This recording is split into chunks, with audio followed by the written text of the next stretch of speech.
Firehouse Tales, Chapter 4. In the bright, optimistic years immediately before 9/11, say about 1999, I decided to move into a rental house with a firefighter from A shift. I was on B shift, and this was a perfect arrangement that I could not see any problems from. For 24 hours on A shift, my housemate would be gone from the house. The next day at 8 a.m., before he got home, I would be at my station on duty for 24 hours. On C shift, I would be home, and we would in theory be together in the house for about 23 hours. But I had a part-time job, so I would work almost every C shift. So in actuality, we only spent maybe 5 or 6 hours together every third day. So we only really saw each other maybe 12 hours a week. It was really perfect. To make matters better, the owner of the house was another firefighter, also from A shift. He bought the house from another firefighter who had bought it brand new in the 80s.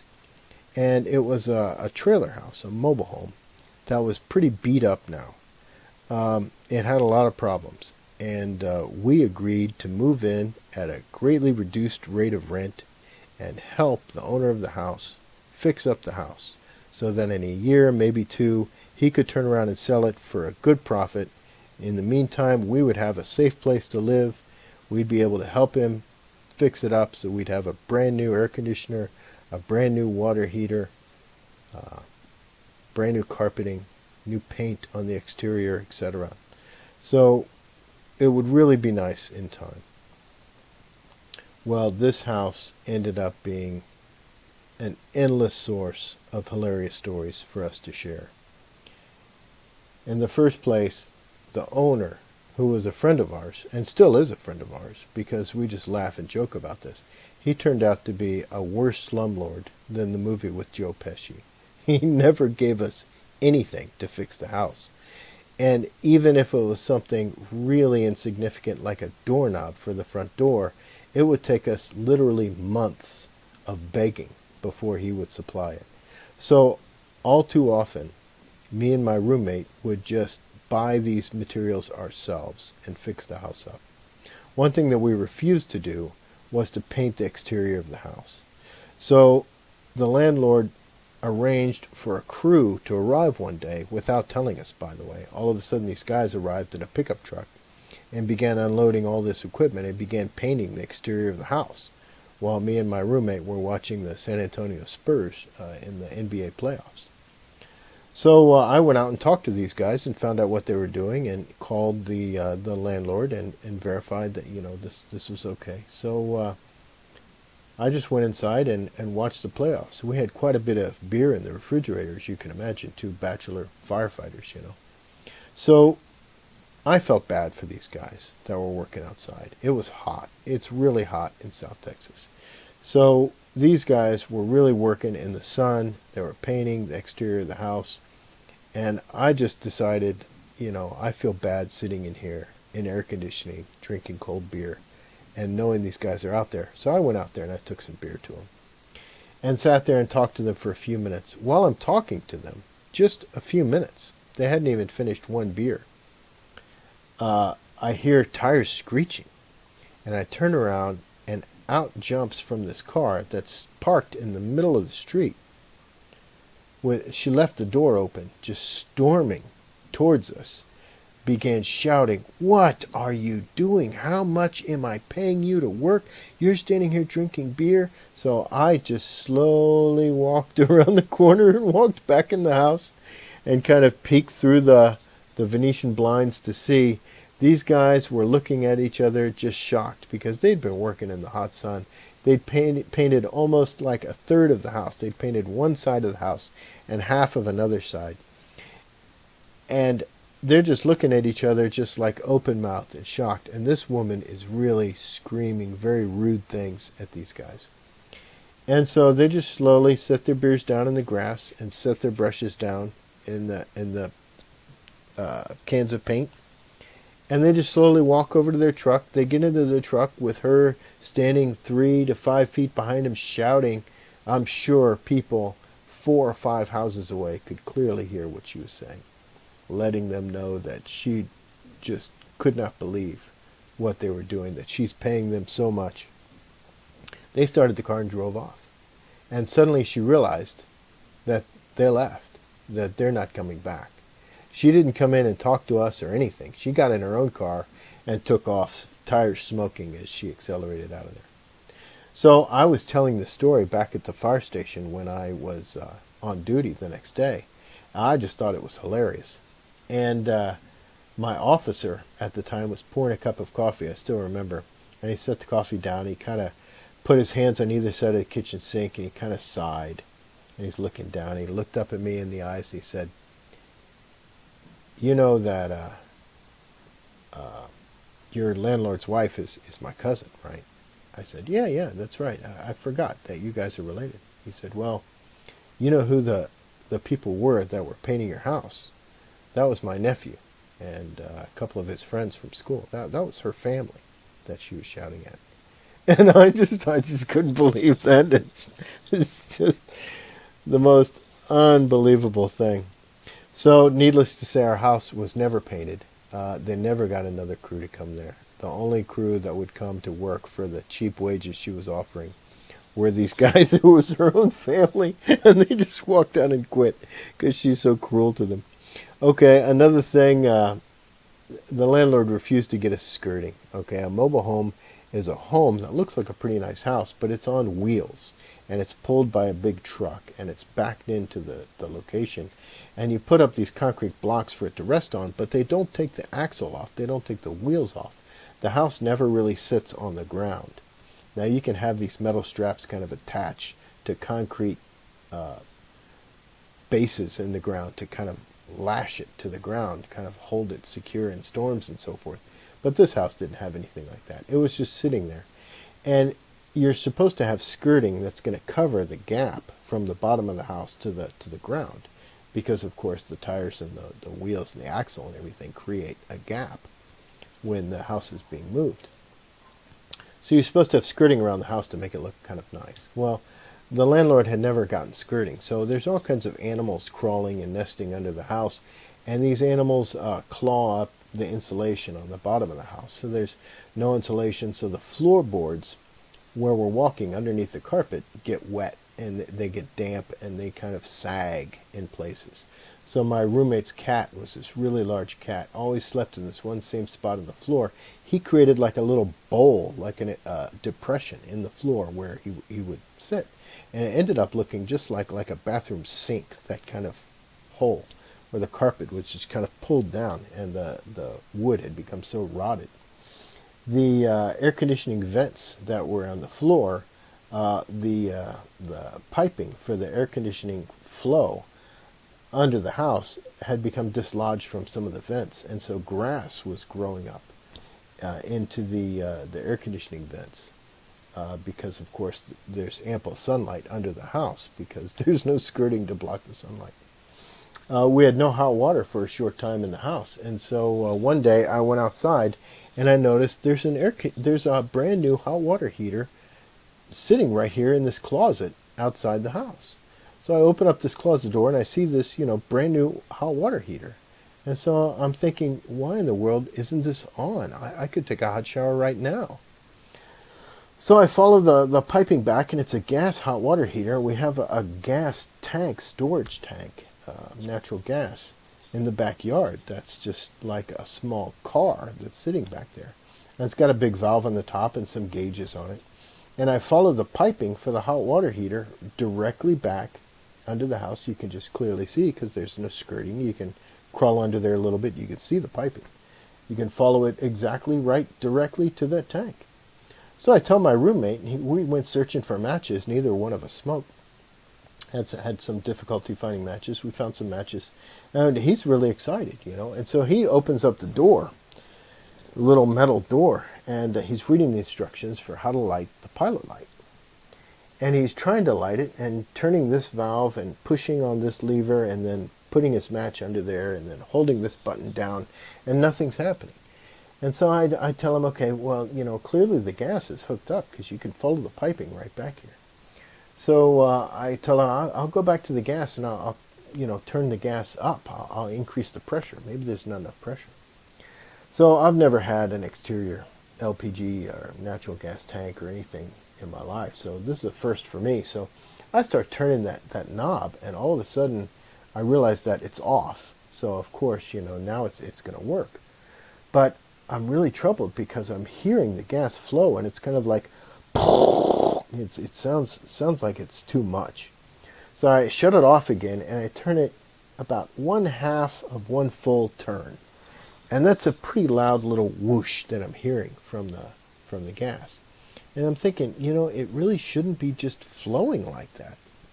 So I yelled at my roommate that the gas is on, and he says, okay, I'm going to try to light it. And then I come walking around the corner, and I can see him. And what happens next, I really can't say, because there's a bright flash.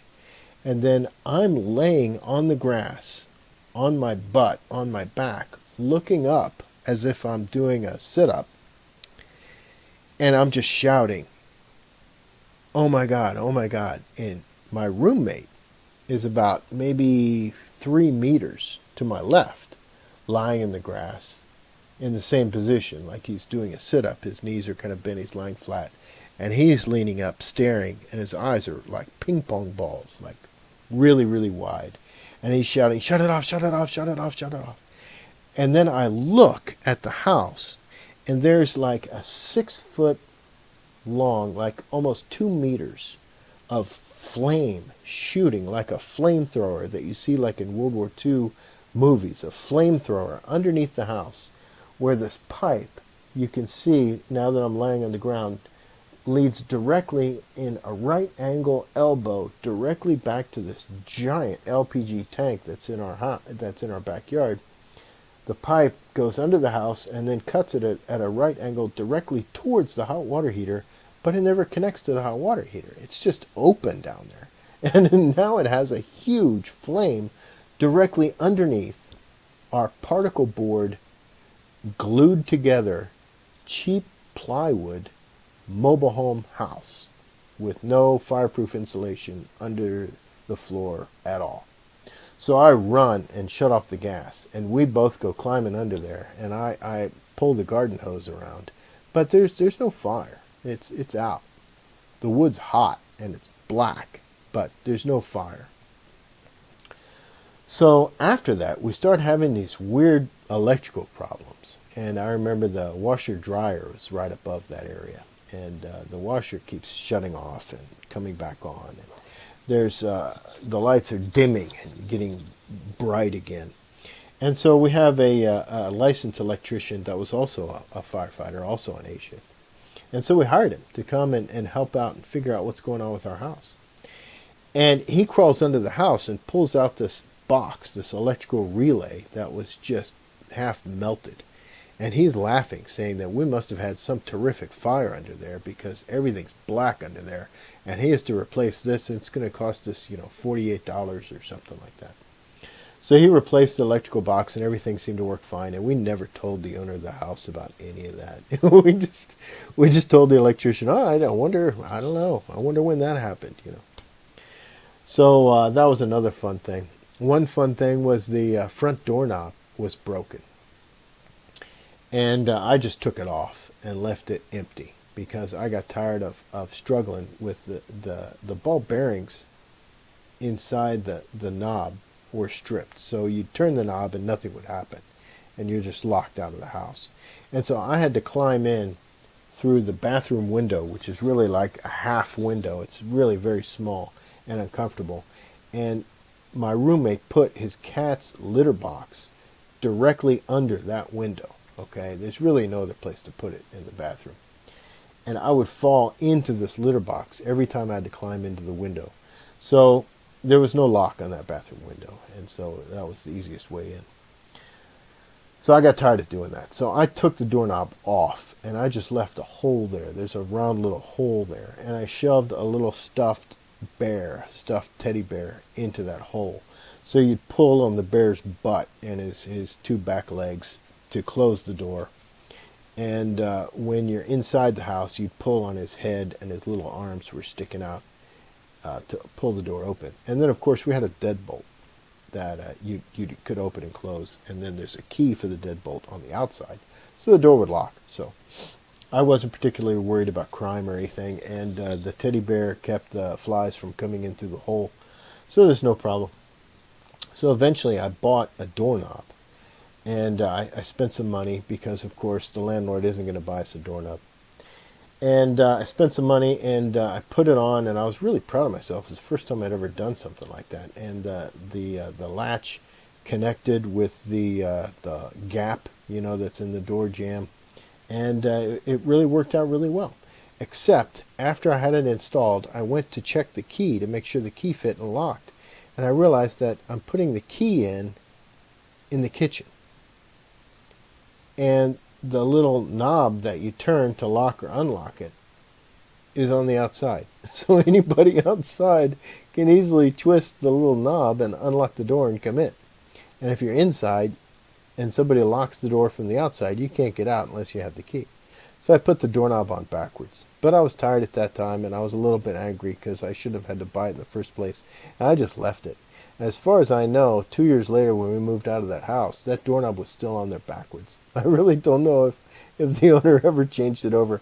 Because, as I said, I had a good deadbolt on the door that everybody used anyway, so it didn't really matter. Okay, well, one time my roommate and I got so sick of the owner not helping us, not buying any paint so we could finish painting the house, not buying the skirting for the bottom because now the house is having so many problems. The floor is rotting in the living room. The cat's created this depression. It's got soft spots when you walk around, and the grass is growing up through the vents, and the opossums and raccoons have scratched away all the insulation, and rats are chewing on the electrical wiring under the house and so forth.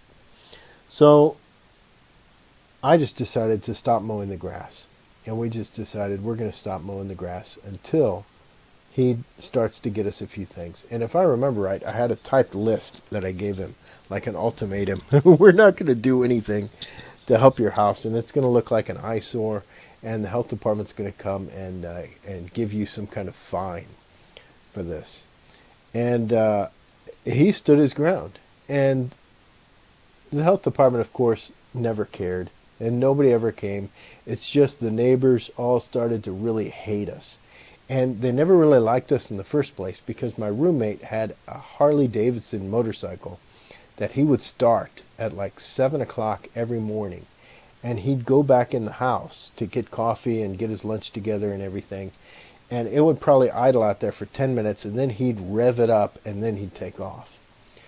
And it was so loud that I know he woke everybody up. I mean, it was impossible for me to sleep when he would start that thing. So people hated us anyway, and now we let the grass grow so thick. So I think it was September. I think we stopped mowing the grass in March, and I think it was September that I finally caved, and I said, that's it. I'm going to mow the grass. And I went to the landlord. I told him, I give up. I'm going to mow the grass. I want to borrow your rider mower. And he let me borrow his rider mower. So there's no way I could have done this with a push mower. So I took the rider mower to our house, and it was a small one, okay? It didn't have a cup holder or anything like that. And I started it up, and I started mowing the grass. And as long as I did a section of maybe only a foot or a foot and a half wide, it would cut it. If I started to get too aggressive with the mowing and tried to mow too much, it would kill the motor because the grass was so tall and so thick. I had to do it really in small pieces.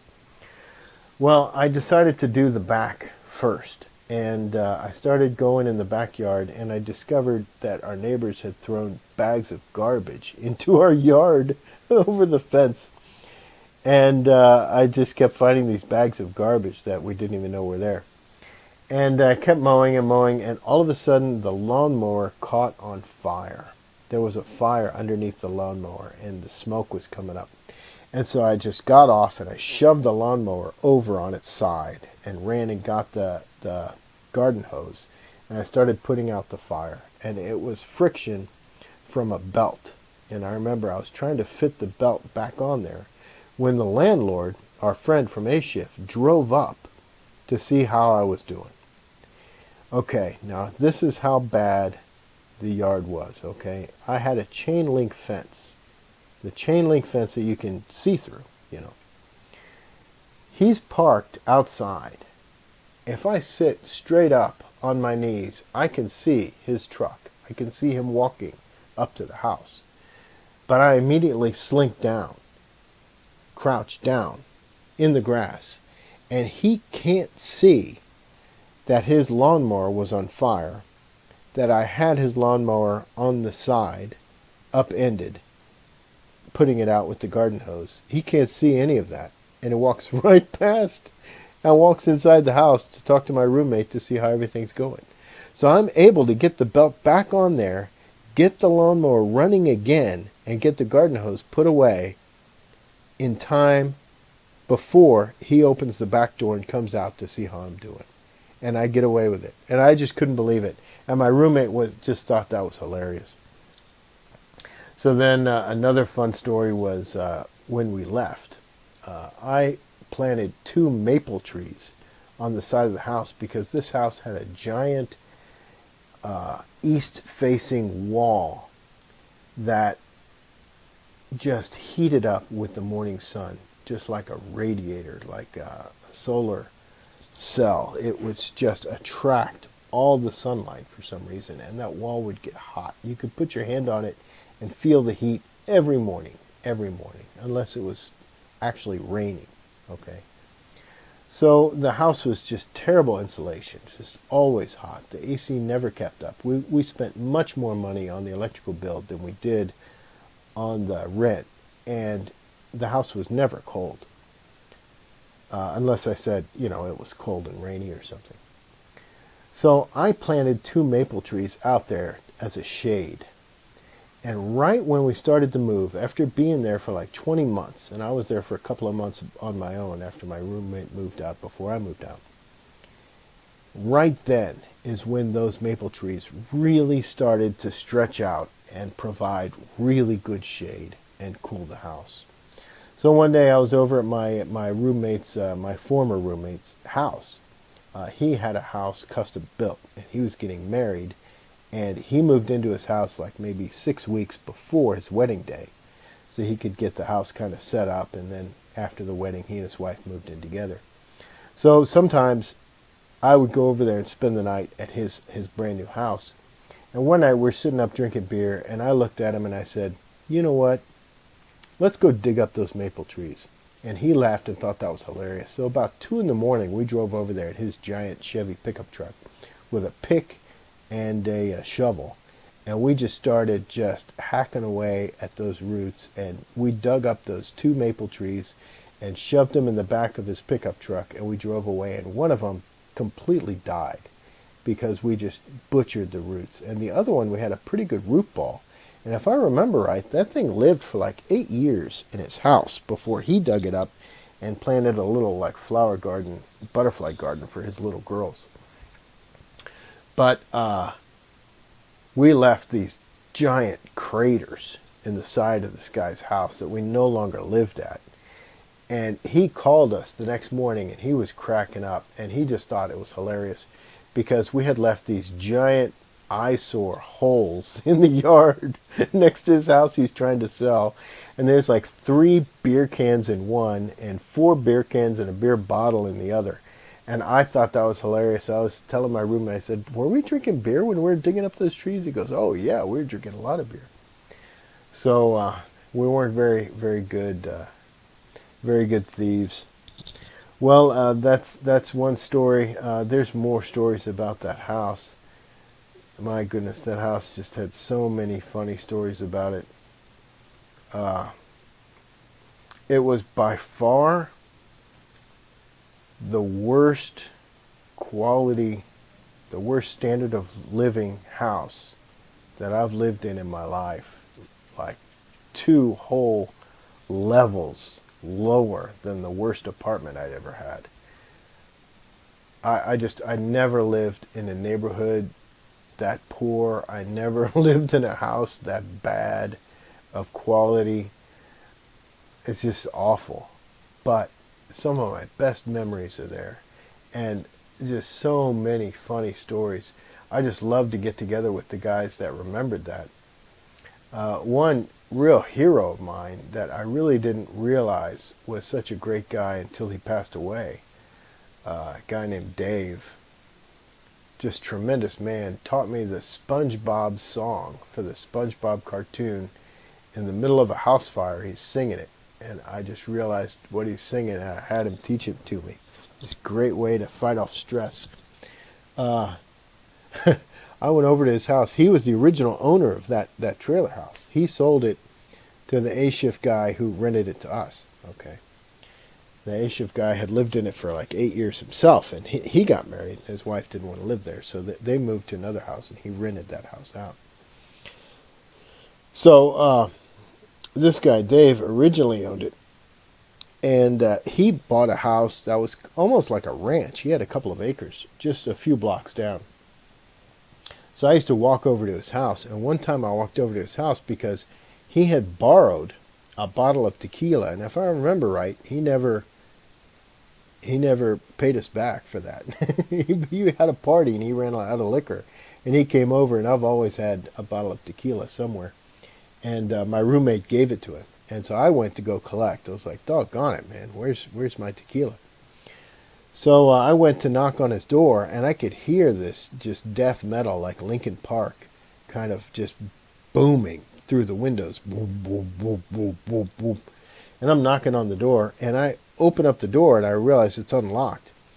I open up the door, and I can see him on the couch, and he's watching TV, and he's watching a detective show called Matlock, which is this old man detective, this old retired like sheriff that turns a private eye, and pretty good detective show for its time in the 1980s and 90s. He's watching Matlock with the captions on and listening to this death metal music that's shaking the house. And I'm standing right behind him, and it's just like a scene from Cheech and Chong movie, where I'm screaming at the top of my lungs, Dave, Dave, Dave, and he literally can't hear me. And then something catches his eye, and he turns, and he jumps because he realizes I'm standing right behind him, and he rushes over and turns down the volume and then apologizes. And I was just, it's just such a bizarre situation, you know. I don't think I even asked for the tequila. I just think I just started laughing like, what are you doing, you know? But that's one of his odd ways of coping with the stresses of the career in firefighting. Well, that was an adventure living in that area, let me tell you. And before I moved to the Philippines with my wife and baby now, I retired in 2016. In early 2017, I happened to run into an engineer that I used to work for and as an inspector, and he hired me again as an inspector. So I had a part-time job for another year after I retired as an inspector for construction, working for this engineer. And his office was right around the corner from where that rental house was. But the rental house isn't there anymore. It actually burned down. And it burned down on an A shift. And I went, the owner, the guy who had owned it, the A shifter, he's long since retired. He had sold it to some family for, I don't know, $14,000. And I still tease him about that. That is just way too much money for that junky shed. That was an excuse for a house. There's no way, you know, he shouldn't have got that much money from it. But anyway, he sold it, and a family was living in it, and it burned down, and nobody was hurt. Everybody got out. But those trailer homes, you know, they're built like they're made out of matchsticks. They burn immediately. And so it burned on A shift, and the morning B shift came in, my shift. It was in my territory, so the captain told me to go over and relieve the guys that were still there and make sure it was out and wait there until the fire marshal came. The fire marshal wasn't going to show up until about 8:30, 8:45, maybe 9:15, something like that. And if I remember right, he showed up with some breakfast tacos to treat us for standing by there. But it's weird. It's really weird walking in these ashy remnants. There's a few boards standing up. Part of the roof was up in one section, and I could see where the floor had been. And I'm walking through, and I could see where my bedroom was. I could see where the bathroom was. It's so weird. It's so bizarre to walk through a situation like that and have those memories well up in you. But that house, my goodness, I think that was the only house uh, in Texas, the only place that I've lived in Texas, that was destroyed, that I can never see again. Every other place I've lived in Texas is still there. Uh, but in Missouri, I left Missouri in 1989, and since then, every place that I lived is gone. The house that I rented is now a parking lot behind a Baptist hospital. That whole neighborhood was just excavated. And the house that I grew up in as a kid, there's now like a plastic replica. It's been completely gutted and rebuilt and unrecognizable. Parts from certain angles you can still see the original architecture, but the inside's completely changed.